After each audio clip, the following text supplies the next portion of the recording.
Welcome to Book Banter with me, your host, Dianne Burkhart. I hope you will join me every Wednesday as we explore all things to do with, well, books. Let's get on with our show today. Hello, my happy people. Today is March 8th, 2023, and it is snowing here in Germany. And honestly, I blame myself for this because I had a video pop up in my memories on Facebook where my dog Shaggy was out on our back patio playing in the first snow that he had ever seen. And I was talking about, oh, how lovely this is. I wish we could have another snow so that he could play in the snow again, but not this year because I'm done with winter. I want it to just go away. And of course, now we have snow. So if you live in Germany, I'm sorry. I'm going to try and find a picture of him running around in the summer and say how much I wish we had sun so that he could go running around in that again. So see if that'll counteract it. But anyway, today we have got such a fantastic guest for you. He's actually going to be with us for this show and next week's show because he has got just so much good information. I am talking about Lance Steen Anthony Nielsen, who happens to be a writer, a playwright, and a director. He is just multi-talented. I swear, I don't know if there's anything that this man can't do. And besides that, he's just a charming guy who you will love to hear from because he's so much fun to talk to. Now, before we get into this, I do need to add that you will hear 3 beeps during this interview, and that is intentional because I had to edit out a word, and it's the same word all 3 times. I'm sure you'll be able to figure out what it is because some of the hosting sites might ding it for censorship if I didn't do that. And I didn't want the audience to be reduced down due to NC-17 rating. I wanted to make sure that everybody gets to hear this. So be prepared. There's 3 beeps. I've tried to make them fairly quiet, but you will be able to figure out what the word is. So I'm not going to give a lot of blather, just going to get right to it. So please welcome to the show, Lance Steen Anthony Nielsen, the only man I know who has almost as many names as I do. So the way that I wanted to do this, because you're a special case. I've been told that many times, by various medical professionals and friends. You and I have been friends online for quite a while. We've never actually met in person, but we have a mutual friend, Lisa Silloway, who is actually a guest on my show for like episodes 26 and 27, I think. And you both know each other because you're both playwrights. And somehow... Sorry, who was that? Lisa Silloway? Oh, she's on one of the writer Facebook groups, I believe. Right. I'm a yeah, member. and she has actually come to London to have some of her plays do stage readings. And I think that's where she met you. Okay, yeah. I think she might have been to see one of my plays, actually. Mm-hmm. Yeah, I know she has seen one of your plays. But somehow, because of her, you and I got connected, and then it just kind of took off from there. Yeah, that's funny because that's not my recollection, but then don't trust me because my memory is rubbish. We talk about my memory in a bit because one of the books I've got coming out this year, in fact, it's the next book that's going to drop, is very much about my memory. But I thought we got connected through, well, maybe my version of it is also correct, but I forgot about the bit where the girl came to London, but I thought we got connected through the sci-fi romance writers group, somebody in there, and that may well have been her. It could have been her because she's in a lot of sci-fi groups too. Yeah. So, but anyway, we got connected and are now in the independent writer trenches together. Well, and plus we found out we had so much in common. I mean, for one thing, in college, you were working in a movie theater. I worked in a movie theater for years. And we both are like huge movie fans. And whenever I was in college, I actually did write a couple of like movie projects and film them for college. I never followed up on that after college. No. But then it's like we were both writing books and we had so much in common. And then we both found out that we had memory problems too. Yeah, we definitely have that in common. What was that again? Yeah, we definitely have that in common. And we're always just trying to keep each other going. It's like, okay, do you remember how to do this? Okay, I remember how to do that. Okay, I'll show you this. Yeah, well, I mean, the thing with me is ever since I had my brain damage back in 2004, I think it was. Honestly, I can't actually even remember the year. Not only have I got portions of my memory missing, but I have major memory retention issues. So I have to be doing something day in, day out, every day to remember how to do it like it's a routine. If I'm only going into my Vellum program to insert a certain thing in a certain way on a certain paragraph, once or twice a year, every time I come back to do it again, I never remember it. I'm sure getting old is probably a factor as well, but I mean, this was definitely a marked difference after I got out of hospital. There were various things I had issues with. I mean, I couldn't even walk properly because I was in for so long, so it took me a long time for my body to regain its strength. And of course, the abscess was in my brain. There were two of them, and they were really huge. And there's scars where they used to reside.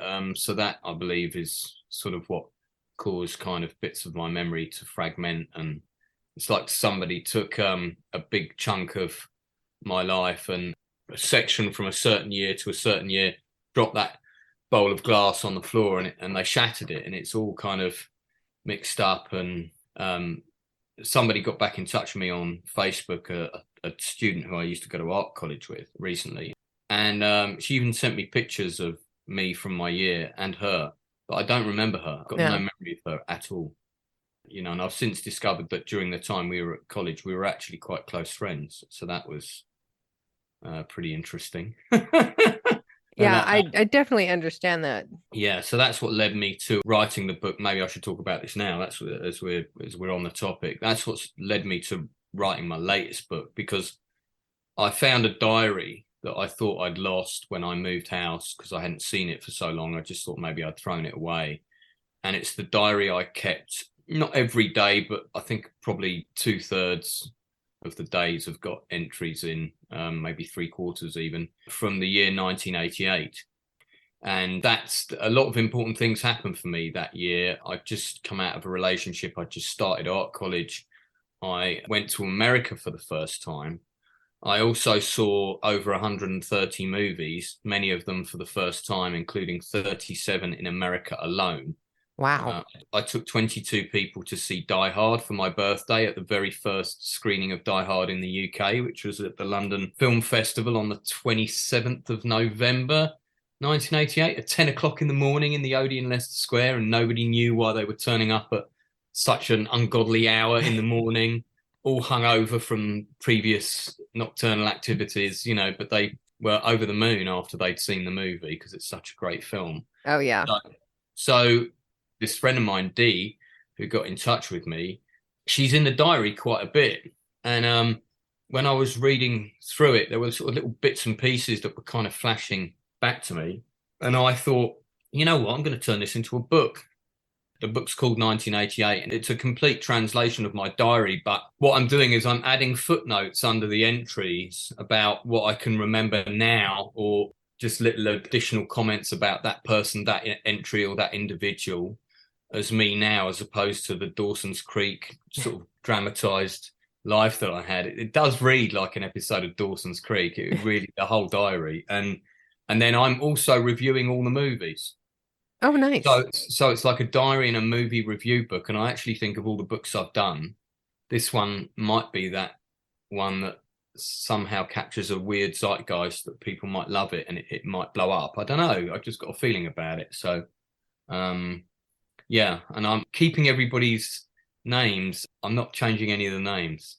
So obviously there'll be friends of mine from back then who may grab a copy and read some things and go, oh, but I'm just going to keep everybody's names the same. Yeah. So that's the next book I've got coming out, 1988. Whenever you went through your brain injury, did you notice that you lost a lot of your language skills? Because I know that was true for me. Well, I had a stroke, which was the first indication that something was wrong. I had a stroke and collapsed while I was working at my computer, and my girlfriend at the time called in my flatmate. And then the next thing I knew, the ambulance people were there, and I was constantly going in and out of consciousness. And I can't, it's all such a blur, but I was in a coma. They put me in a coma for a bit because I had such a big swelling in my brain. Mm-hmm. Um, I mean, it's really hard to remember because it's a long time ago.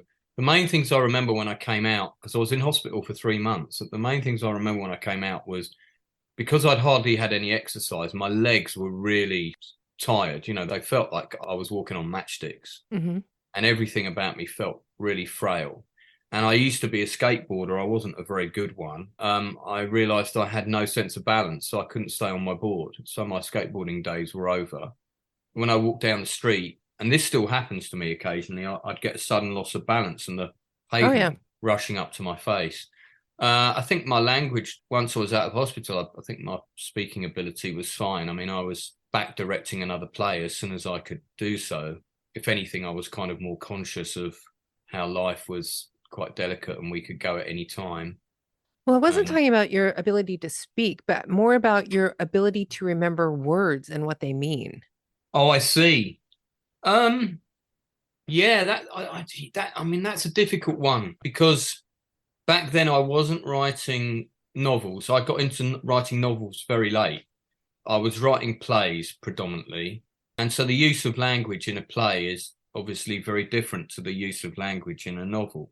You need to convey thoughts, dialogue, tone, characters, emotions to an audience very clearly and define the characters on stage as well as you can, be that upfront or subtly. And it all depends on the scripts and the setting and but the complex array of text and language and description and so on that you would use in a book as opposed to what you would use on stage is nowhere near the same. Mm-hmm. So by the time I got down to writing a book, we're talking a decade and a half from when I had the brain injury. So from what I can tell, I wasn't conscious of that at the time, but it might well have been the case. I'm trying to remember what the play was that I did immediately after I was in hospital, and I have a feeling it was Making Time, which was a response in part to what had happened, which was about three friends, and that one of them dies before the end of the play, and they don't make time in life to do the things that are important. They're just constantly kind of trying to wade their way through their problems, Mm-hmm. but they meet every year, once a year, so it kind of goes for about 15 years. I don't recall having any difficulties writing that, but I can't really answer that question accurately because it's so long ago. Well, I remember my brain injury was about the same time as yours. I had the accident in 2002, but they didn't do the surgeries until 2004. So Right. that's when I had all my brain surgeries and had the trauma. But I remember about a year after the last surgery, I was trying to explain to my mother that I needed to buy a photo album, but I couldn't think of photo album. I could sit there and tell her, it's like, okay, it's a book and there are pages and you put pictures in it. I could sit there and describe what it was and what you did with it, but I could not think of photo album. Oh, I see. Yeah. And when she's like, are you talking about a photo album? I'm like, oh my God, yes. I mean, the amount of frustration that I had it's like, I knew those words. I knew what I it was. I sorry, I have a clear idea of exactly what you're talking about now, and I think the correct term for me would be, or the correct phrasing of the question would be, after the accident, was I conscious of the fact that in certain situations or at times I would find myself reaching for words that should have been obvious? Hmm. Is that Yeah. correct? And actually, the answer to that question is yes, because now you've put it to me that way. I can think of many occasions where I'd be going, no, that Mhm. obvious thing. A fountain. Yeah, that happened quite a lot actually, and that definitely didn't used to happen before. So, yeah, I think that's again the part of my brain that's got the scar in it is there's a name for it. I don't know whether it's hippopotamus campus or yeah, I don't, it's not that, I don't know if it's that one, but it's the part of the brain where the memory is Mhm. stored is where I've got my scar, so that's what's been denigrated, um long-term memory. I think there's a short-term memory section of the brain and there's the long-term where stuff gets stored. The, Mhm. the scar is in that bit, so but yeah, I was definitely reaching for words sometimes. That still happens now actually occasionally. Mhm. Yeah, Now, I so know for me, I got into writing as a way to do like physical therapy for my brain and to revive my language skills. Do Right. you notice that as you write more that it helps you with that? Definitely. Definitely. I mean, it's funny because I'd always wanted to write a book, but until the self-publishing window opened up for people, it always seemed so difficult to get into, much like, the music industry, much like the film industry. It's run by a fairly small elite in the grand scheme of things, and it's quite hard to pry open those doors unless they see that you've got a huge following and done half the work yourself already, and they can see pound signs. Yeah. And so I never thought that writing novels would be an option for me, really. And then when this film project stalled, very important film project that I was working on for a long time, I thought, now I'm going to write that book, because I knew by then there were friends of mine who were getting books out, and I went to the London Book Fair, which I'm sure you've probably been to before, and that was very useful in terms of the talks they had, and also the huge kind of writers' corner where all the writers go. And I met David Bellacci, who's a very well-known American writer, Yeah, and that would be very nice.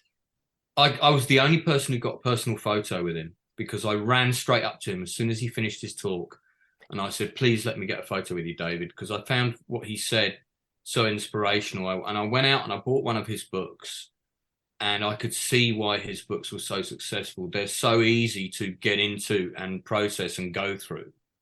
They very much are airport thrillers that you pick them up at the airport and read them on the plane. Hmm. And I think somebody asked the question, what's the one piece of advice you'd give to a new writer? And he said, if you can say what you've written in 200 words, in 2 words, say it in 2. And I went back to my book, my first book, Diamonds in the Sky, which we can talk about in a little bit if you want to. Yes. And I mean, it's a meaty novel, my first book. And I mean, it's not just because I'm a first time writer, and as a first time writer, of course, we overwrite everything. But it is because it's a big epic story. I wanted it to feel like a Lord of the Rings book. I wanted somebody to pick the book up and go, this is big. This is a big story. Because it is. It's supposed to be an epic, But I went through and I was like, right, if I can say it in 2. And I went through and I chopped out huge swathes of text. I mean, I cut something like 150 pages from my first draft. And I think I just finished the first draft when I first went to the London Book Fair. And then the second time I went, I actually had my book with me. Wow, that's actually like cutting out an entire novella out of your book. It was a beast. I mean, my first draft was, you've got to think Lord of the Rings. This is an epic book series. There's supposed to be 6 of them. I've done 2. I should have had the third one out by now. Well, you've been a little busy. Yeah, a lot going on in my personal life, and that can really impact what you can deliver on as a creative. And my characters are very human, and they're very complex, and a lot of them are very broken and going through sort of emotionally difficult times. When you're dealing with that yourself as well, sometimes it's great and you can pour everything into the text, and sometimes you don't want to do that. And at the moment, I'm sort of processing too much on my own to dive into book number 3. I mean, I've got a lot of it written, but I'm not going to be ready to finish it because I want it to be good. I don't want to mess it up.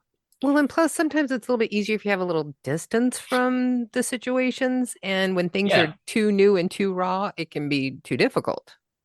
yeah. I mean, absolutely. I mean, to go back to the origins of your question, so I kind of fell into writing novels almost by accident, but it was something that I always wanted to do. It just so happened that a misfortune on another project in my other job enabled me to have a window where I could write a book. And I thought, if not now, when, Hmm. And I wasn't even sure if I could do it. And I'm sure if I would go back and write the first novel again now, even after it had been published, it had been released, and there'd been quite a few reviews. And I think I've had 55 reviews, and 53 of them have been 5 stars out of 5. Oh, nice. And 2 of them have been 4 stars out of 5 for book 1. But I went back in and I edited it again, and I actually cut more of it out. So the people that have got it when it very first came out have got a slightly longer version. I did a bit of a George Lucas and kind of went back in and changed my film. No, yeah, it's George Lucas who did that with Yeah. E.T. Anyway, but I have found it a really helpful medium, because I've actually found that since I started writing novels, the quality of my script writing, which I think I consider myself a very good scriptwriter, is even better now because of my range of language is now much broader because I'm doing that thing, I guess, that all writers do. I haven't spoken to enough to qualify that statement, but I'm doing that thing where, grab the thesaurus.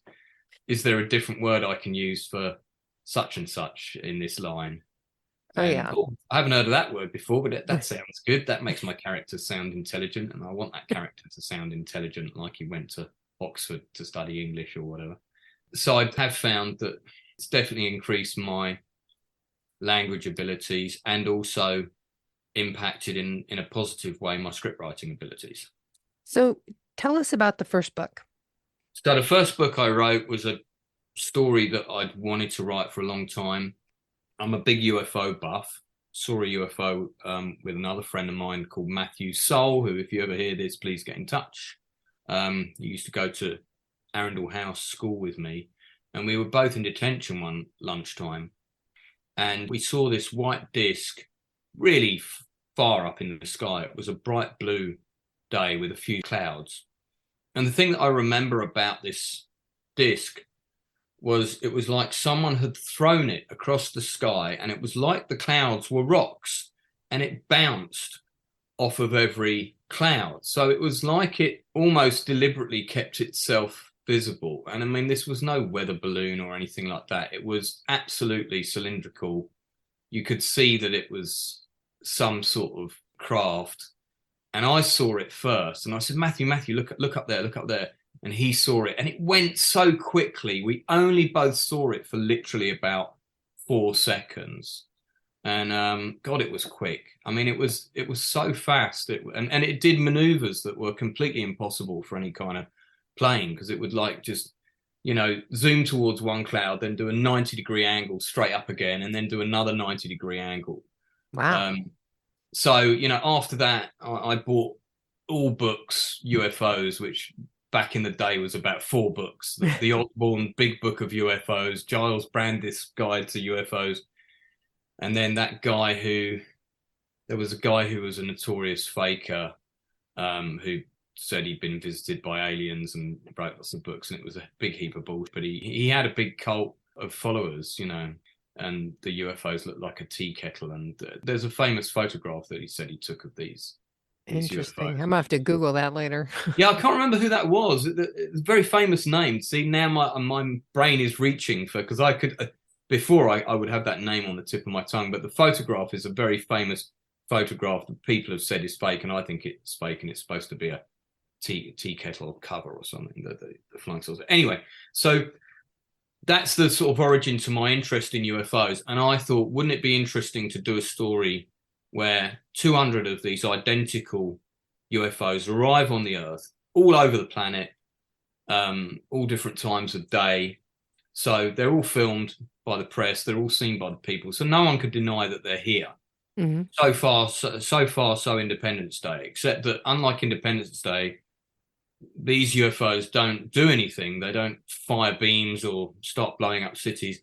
They drill down into the Earth. They're kind of shaped like spinning tops. And the lower half of them goes under the ground, and the upper half of them sits there like a huge white tower in the center. And after they've landed, some of them change size. So the biggest ones are like 50 miles across, and the smallest one, like the one that lands in Scotland in the UK, is like 10 miles across. But nothing happens. There's no invasion. No one comes out. And no matter what the scientists do all over the world, no one can get in them. No drill bits will penetrate them. They just break and so on. And that's the backdrop to the story. And the book is basically about 10 very dysfunctional characters. I think there's 8 of them in the first book. There's 10 by the end of the second book. There's 2 new characters introduced in each book. And I kind of set a rule as well that one character at least was going to die in every book, because I never want the reader to feel safe at getting too attached to people. And every book ends on a cliffhanger. The first book is set over the first 3 days. And the idea is that the 8 characters are all from different backgrounds, cultural ethnicities.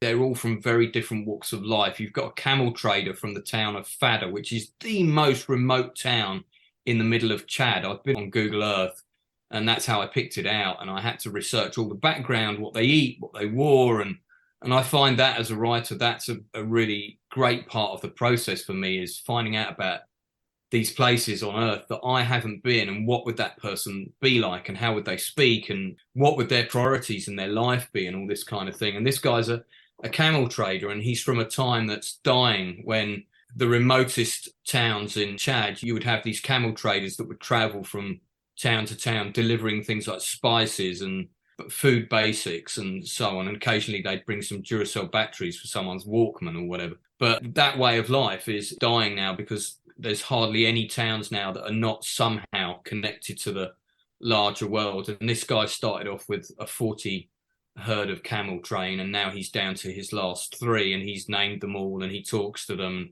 And he's the first guy who gets to go inside one of the ships, who's like a poor guy who's out of time, no longer in sync with the world, hasn't got a university education or anything like that. He's just a working class man who cares about his family. And he's the first guy that gets to go inside one of the spaceships when everybody else has failed. Then you've got the Prime Minister of the UK as another character. He in turn is having an affair with a transsexual Brazilian who's living in London, who's also his dealer. So he's having with her on the night when the spaceships arrive. You then have a French Moroccan terrorist who is in Paris, who shoots down a plane full of very important dignitaries the night of anti-terrorism conference in France that coincides with the ships arriving. So his timeline is another story. There's an American woman called Dianne who's on the cover of the first book, and she is traveling across America on is it Highway 41 or the loneliest road in America, they call it? I forget the number. And she's traveling along that when one of the ships that lands in America nearly lands on top of her, and she barrel rolls her car when she's trying to escape out from underneath it. So you follow all these very different characters through the first 72 hours of these ships arriving and what happens to them. And gradually the storylines of these characters are going to converge. You've got an African immigrant who lives in Scotland called Blessing. She's one of my favorite characters, who's very, very religious. And she ends up going on this bus with a Scottish driver whose nickname is Elvis, who's a karaoke Elvis impersonator. And he knows he's dying of cancer. And he decides when he sees the spaceship land in Scotland, he's just going to take his bus and go and drive around it. He wants to go and see it. So he tells everybody on his bus, get off unless you want to come and see the spaceship. And she stays on the bus and goes with him, along with 2 students who've just dropped ecstasy pills and an old lady. And that's another storyline. So that's basically the first book. And the second one picks up where the first book ends. The first book ends on a massive cliffhanger. And the second book is called The Orphans of Babylon, because a load of the children name the ship that they get inside. They call it Babylon, after the Gardens of Babylon. Mm-hmm. And that picks up the story of all these characters again. And it's the next 6 weeks. So first book is the first 3 days, and the second book is the next 6 weeks, I think it is, or 6 weeks, 2 months, something like that. And so what is the actual name of the first one? Diamonds in the Sky, Perusia.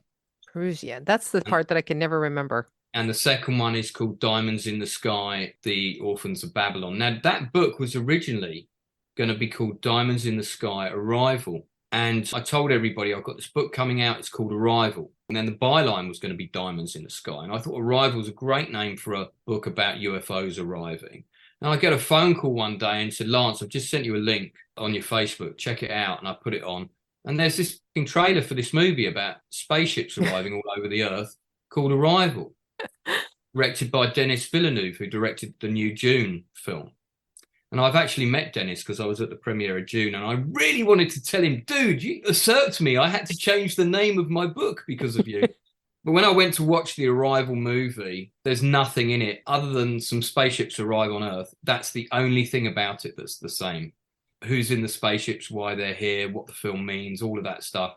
There's no relation to my story whatsoever. But I thought, I can't call it Arrival. I have to call it something else. And you've been working on part 3?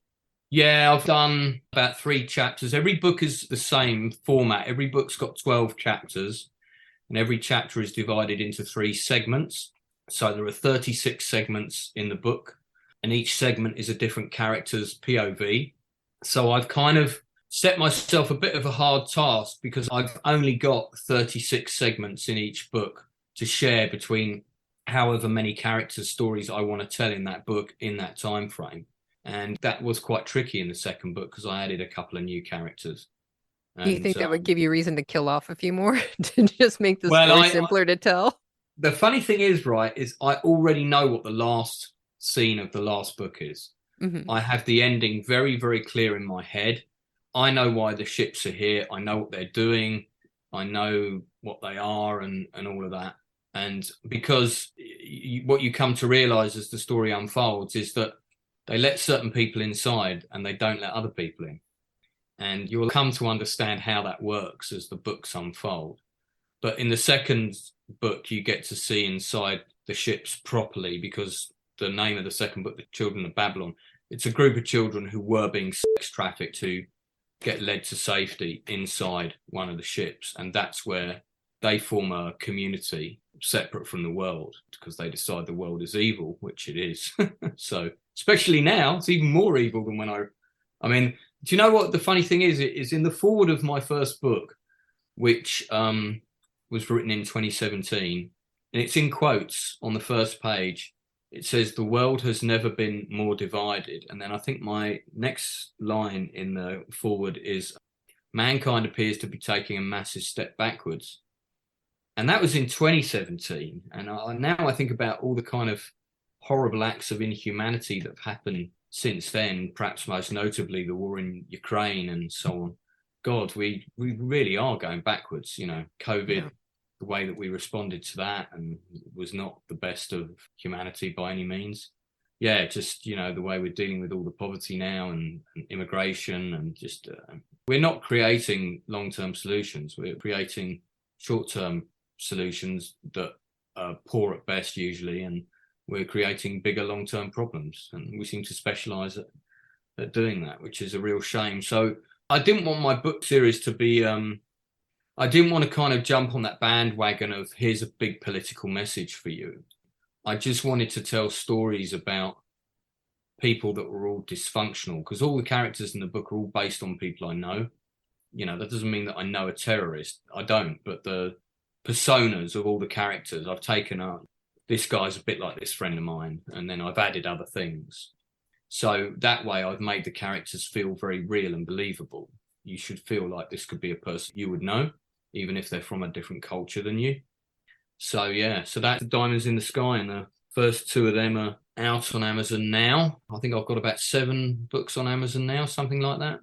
Now, all the other ones that you have are your scripts, right? Yeah, so they're a mixture of plays and screenplays. We're going to get to your script writing here in a little bit, because I'm going to split this up through 2 different interviews. Mm-hmm. And we'll talk about the books in the first part, and then we'll talk about all of your scripts and everything in the second half. Okay. Yeah, cool. One of the things that I was wondering about, if you are one of the plotters that you plot out everything, or do you do more like pantser, that you know what the ending's going to be and just kind of like let it flow until you get to that point?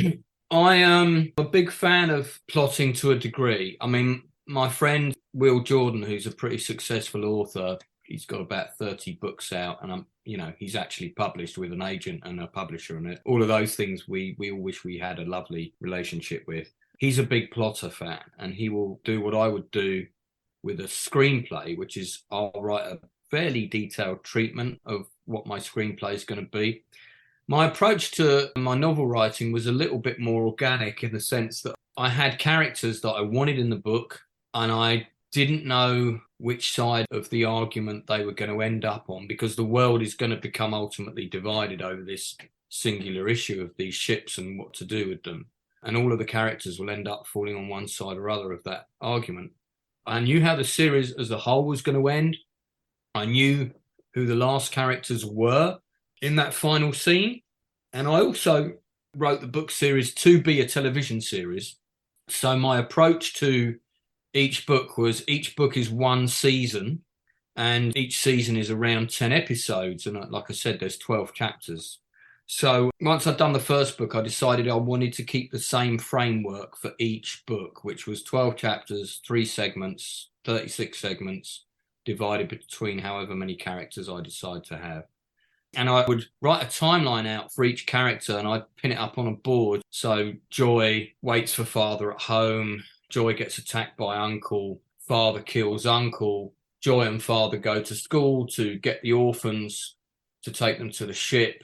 Dennis, the sex trafficker, turns up and shoots Joy, and so on. These are scene headings, which I would then transpose into chapter segments or entire chapters. And I would do the same technique for a script. I'd write a list of headings out, and I used to put them on postcards and stick them all up on a wall. Now I just do them as a list because I'm pretty quick. But so I think I'm a 75% plotter. And I agree with doing a lot of work beforehand because you just make the job so much easier for yourself. You can find yourself writing yourself into a hole that you can't get out of, and then you've got to just rewrite a whole load of stuff. But I'm going to caveat with that I think it's really important to also be able to stay organic, because your brain will give you amazing ideas as you build your world, as you tell your story, your characters. You suddenly come up with these amazing nuggets of gold. And I think it's quite important to have a decent degree of flexibility so that you can put those nuggets in, because I came up with 3 amazing twists in a row for the end of book 1, and they all went in because they went in 3 different people's timelines.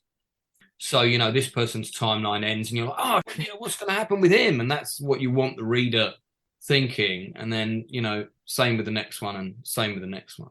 I have tried that a few times. I have tried to plot out my book, and it always ends up going way off course at some point where my brain is just like, yeah, that's a cute little outline. We're not going to go anywhere near that. We're going to go over here. And I still, every once in a while, I try again, but I cannot seem to do it. I think it depends on how strong and cohesive the storyline is to begin with. Like I've just said to you, I've got the final scene for it because it's designed to be 6 books. It might end up being more because I'm not sure I can fit all the stories into just 6. I might end up with a Wheel of Time epic, you know, and someone having to come in and do the final few books after I've gone. But I mean, hopefully not. But, you know, having said that, I've got this amazing ending and I can see it and I can hear the characters' dialogue right now as I'm talking to you. I haven't written it yet. That doesn't mean that as I'm coming to the end of book 6, suddenly my brain might go, oh, but what if? Oh, yeah, that's even better. And, you know, that will go in. But like I said, it depends how an outline is just an outline. It's the bare bones of a story from start to finish. And as you start to put the meat on those bones, it can take all different kind of shapes. It can turn into a completely different animal. I mean, we could get into a whole plethora of other topics around this on who are you writing the book for? What's your market? And, you know, who are you expecting to read it? And so on and so on and so on. And also how important are those things? But for me, my bottom line is I always want to tell an interesting story with characters that people will either care about or relate to or find familiar. If I can hit one of those 3 things with the reader, with each character I introduce them to, actually you could go 4 or they just hate them, which is also good because you know you want your reader to hate certain characters because that's also a good emotional response for someone to have. Yeah, true. Oh, I hate this person. What's going to happen to them? You know, it's going to make them turn the page. So if you can hit one of those 4 things with every character, if you can hit more than one, you're doing a damn good job. And I found writing the second book a lot easier than writing the first one. Was really hard for me. And I was packing a lot into it, and I couldn't afford a proper editor, so I was learning to self-edit, and I really was. I've got really brutal at doing that now, so I'm pretty good at that. So, well, plus, whenever you're doing the first book in a planned series, that's where you're building your world. Yeah. You have to get it all explained to carry over to all the others. So there's a lot that goes into like the first of a series. Yeah, I mean, although my book is a science fiction drama, but it's set now. In terms of my world building, my main concern was I had to make sure things were accurate. So there was a lot of, like, for example, with the mother with the 2 kids who's on the loneliest road in America. there was a lot of Google Earth walking of, there's a cafe that she stops off at, a trucker's cafe. That's a real cafe that I found that's just outside of a town called Fallon. And Fallon is now where the Top Gun Navy fighter school is based. It used to be at Miramar, but it's moved. And I didn't know that. And funny enough, you go on Google Earth and you search a bit west of this truck stop. In the 20 miles between it and the town of Fallon, north and south of the highway, you poke around on Google Earth, you can see all these bunkers with fighter jets on the runway. And I was thinking like, wow, the US Navy hasn't taken the time to blur these bits out. Like, you find if you go over Russia and stuff, there's all these bits blurred out. I was amazed at that, but that was great for me because when this UFO lands, it's so big, it covers up part of that area. So I was able to write that into the text that, a load of Navy personnel had disappeared and nobody knew if they were alive or dead because they were under the ship and this kind of thing. So I had to make sure all of that stuff was accurate because I wanted it to be believable, but I probably didn't have to do quite as much work or a different kind of work, say, as somebody writing a book set in the kingdom of Thrud. And, you've got the Gomorians living in the town of Gugu and the Philistines living in the town of Carrot or whatever. And they've been at war for 1,000 years and there's been a line of 30 kings and we've got to talk about the 30 kings. And I didn't have to do all of that. Yeah.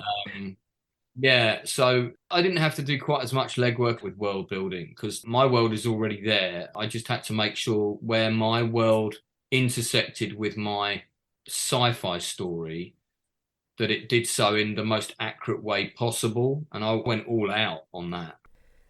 So we're going to go ahead and in the interview today at this point, there's really so much more fantastic material that I got from Lance. I'm hoping I can fit it into 2 shows. I may have to actually stretch it out to 3 because I'm finding normally whenever I do an interview with somebody, we do a lot of side chatter where we kind of get off topic and we just talk about our lives and what's going on. And that really didn't happen with Lance and I. We stayed on topic and we talked for a very long time. And we just had such a fantastic discussion about the writing industry. And it was just amazing, the stuff that he had to offer. So we may end up having 3 shows out of this. I will do the final edits on the next show, probably on Thursday. And if you watch my website, I will list it on burkhartbooks.com/podcast. If you go there, you will see a list of all of the guests who are coming up. If I need to split it out into 3 shows, I will list it there so that you will know. I'll also try and drop it in my Friday Funnies blog and let you guys know if I'm having to change up the schedule, because I do have some more fantastic authors who are in the lineup to be guests on the show. I may have to go ahead and push them back a little bit, just one more show, but I will let you know as soon as I know. Keep watching that page, burkhartbooks.com/podcast, because I'm listing all of the upcoming guests, and we have got some amazing people that are being scheduled for the future. You are not going to want to miss these authors. If you want to keep up with everything that's coming up, I suggest that you sign up for our newsletter and subscribe to our channel at Buzzsprout or any of the other podcast hosting sites. You can subscribe to it on your favorite one, and you will not miss any of these fantastic shows that are coming up. I promise you, you will not regret it. And while you're at it, why don't you check out my TikTok channel, because I am putting previews and all kinds of promo videos of the authors who are coming up. So that's a way that you can keep up with everything as well. And you can find all of our social media if you search for @BurkhartBooks. Thanks to Val Collins, I got that tip to change everything so that it's all the same and super easy to find us everywhere on social media. So thanks, Val. Now, you know what time it is, folks. It's time for you all to go forth and be happy, even if it's snowing.